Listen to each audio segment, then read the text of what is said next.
Your heart's in the ground, frozen over. My heart's in the sky, supernova. Hey everyone, welcome to my channel. Today I'm going to be sharing with you my review of the Smashbox Full Exposure Palette. If you guys want to see my other reviews in this series, then click the link in the description below and it'll take you to that playlist. Without further ado, let's get into the video. So this is what the Smashbox Full Exposure Palette looks like. I've had it for a while, so I feel like I'm justified to give a good review.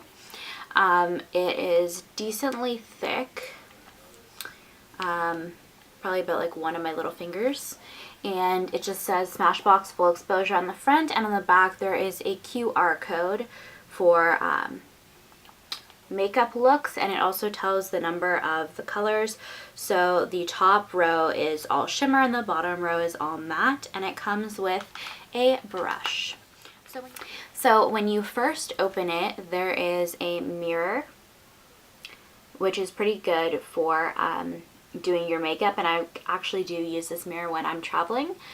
And then there is a brush and the colors.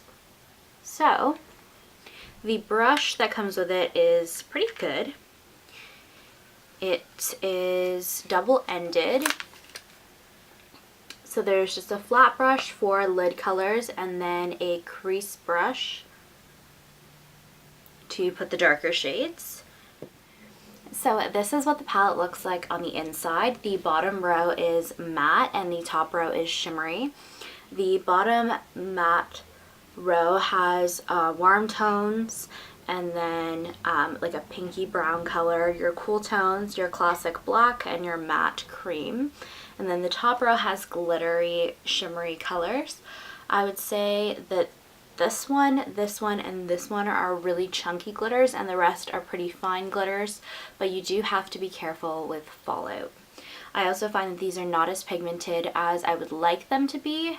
I have a lot of other eyeshadow palettes, especially from Lorac, that are like super duper pigmented, and when I put them side by side, you can really tell that this really falls through.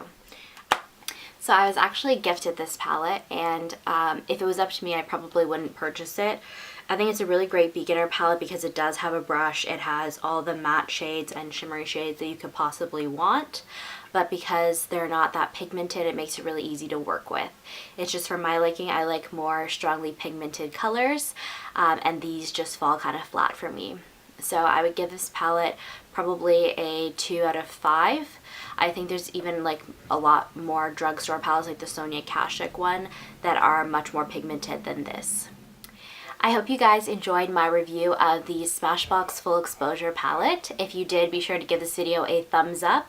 Leave me a comment down below letting me know what your favorite eyeshadow palette is. Don't forget to click that subscribe button or ring that notification bell, and I'll see you in my next video. Bye guys.